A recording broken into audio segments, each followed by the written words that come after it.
الحمد لله وحده والصلاة والسلام على من لا نبي بعده. أما بعد فقد قال النبي صلى الله عليه وسلم: أعددت لعبادي الصالحين ما لا عين رأت ولا أذن سمعت ولا خطر على قلب بشر، أو كما قال النبي صلى الله عليه وسلم: اللهم صل على محمد وعلى آل محمد كما صليت على إبراهيم وعلى آل إبراهيم إنك حميد مجيد. اللهم بارك على محمد وعلى آل محمد كما باركت على إبراهيم وعلى آل إبراهيم إنك حميد مجيد. ماہ مبارک ہے، رب تعالیٰ نے اپنے بندے کو اپنے قرب اور اپنے محبوبیت کے بہت سارے مواقع عطا فرمائے، جس میں سے ایک موقع سال بھر میں رمضان کا بھی آتا ہے، جس وقت یہ بندہ رب کی فرما برداری اور اس کی بندگی میں یہ مہینہ گزارتا ہے، تو رب تعالیٰ اس کے ساتھ اپنے محبت کا بھی اعلان فرماتے ہیں اور اس کے لیے انعام اور اکرام کا بھی اعلان فرماتے ہیں۔ اصل چیز میرے دوستو بندگی ہے۔ جس وقت بندہ اللہ دے حکم دا پابند بن جاوے، پھر اللہ نو اپنا وہ بندہ محبوب بھی ہو جاندہ، پیارا بھی لگدا، اور وہ دی ہر ضرورت اللہ پھر اپنے غیب کے خزانوں سے پورا فرماتے ہیں۔ اللہ تو بڑے وسیع خزانوں والے ہیں، وسیع رحمتوں والے ہیں۔ واقعہ آپ نے سنا ہوگا محمود اور ایاز کا۔ محمود بادشاہ ہے وقت کا، اور ایاز اس کا ادنا سا خادم اور غلام ہے، لیکن جب بھی دیکھو محمود ایاز کے تذکرہ کرتا ہے، جب بھی دیکھو محمود ایاز کو ہی بلاتا ہے، جب بھی دیکھو محمود ایاز کو اپنے پاس بٹھاتا ہے۔ حالانکہ بڑے بڑے وزیر ہے، بڑے بڑے مشیر ہے، بڑے بڑے خاندان کے لوگ موجود ہیں، لیکن محمود کے زیادہ عنایات اور زیادہ توجہ کس پر؟ ایاز پر۔ وجہ اس کی کیا ہے؟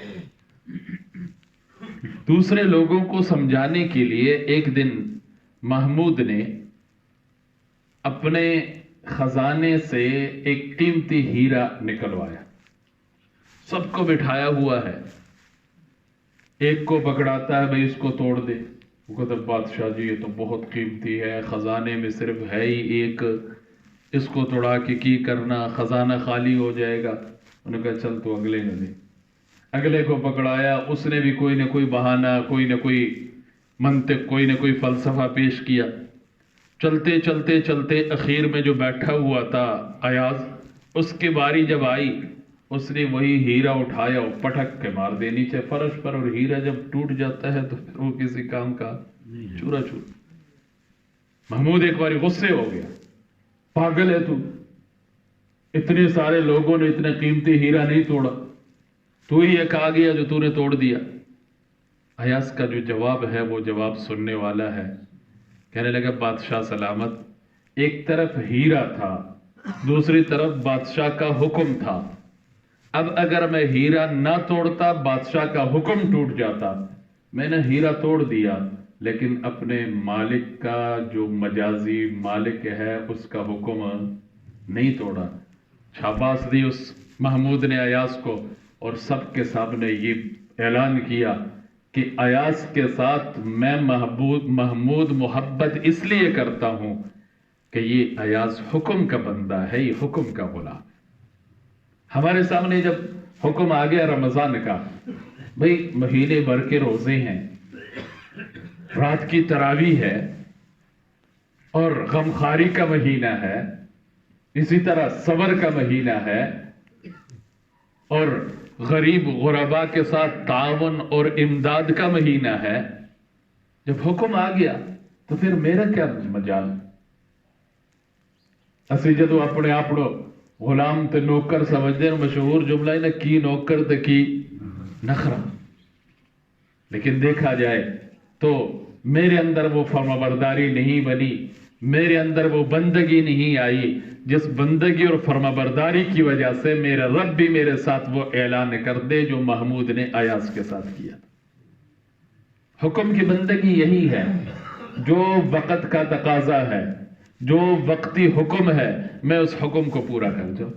پھر اس پر اللہ انعام بھی دیتے ہیں، اللہ اکرام بھی فرماتے ہیں۔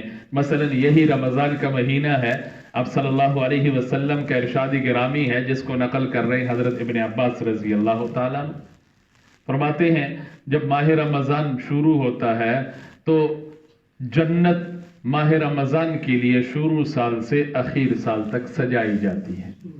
اگر ساڑھے دے کوئی نہ کوئی بار پہ جاندہ ہے نا اس مہینے دے اندر، تو اس کا بدلہ اور اس کا اجر بھی اللہ بہت عطا فرماتے ہیں۔ رمضان شریف کا مہینہ شروع ہوتا ہے تو جنت اللہ تعالیٰ سے عرض کرتی ہے، اللہ اس مبارک مہینے میں اپنے بندوں میں سے کچھ بندے میرے اندر قیام کرنے کے لیے مقرر فرما دیجیے، جو عبادت کر کے میرے اندر داخل ہو سکے۔ اسی طرح حوریں بھی عرض کرتی ہیں، اے رب ذوالجلال اس بابرکت مہینے میں اپنے بندوں میں سے ہمارے لیے کچھ خامند مقرر کر دیجیے۔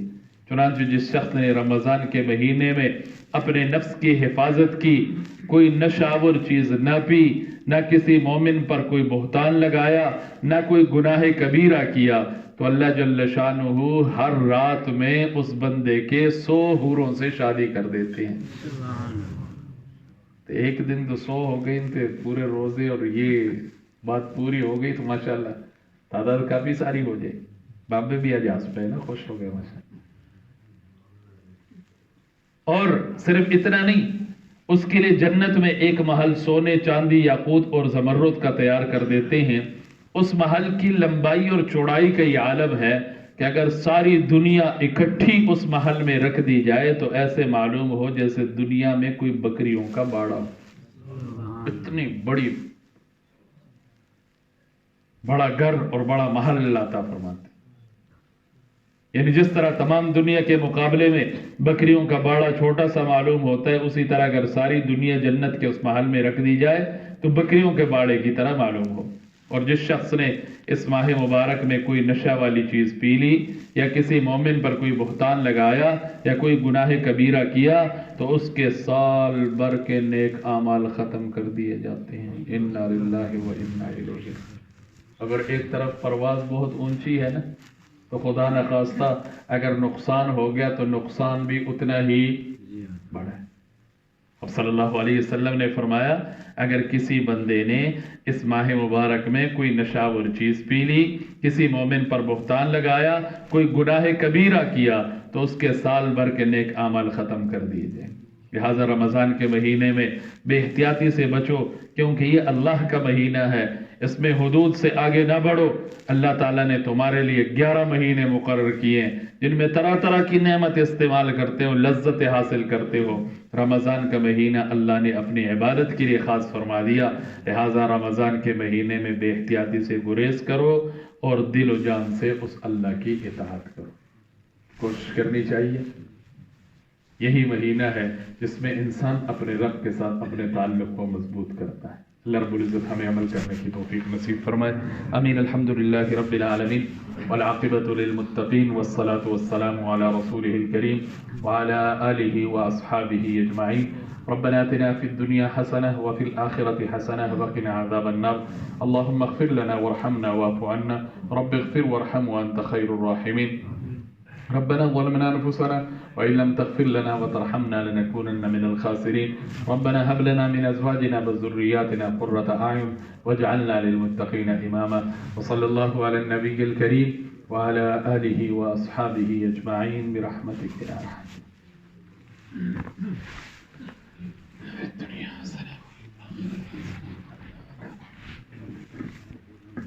Yeah.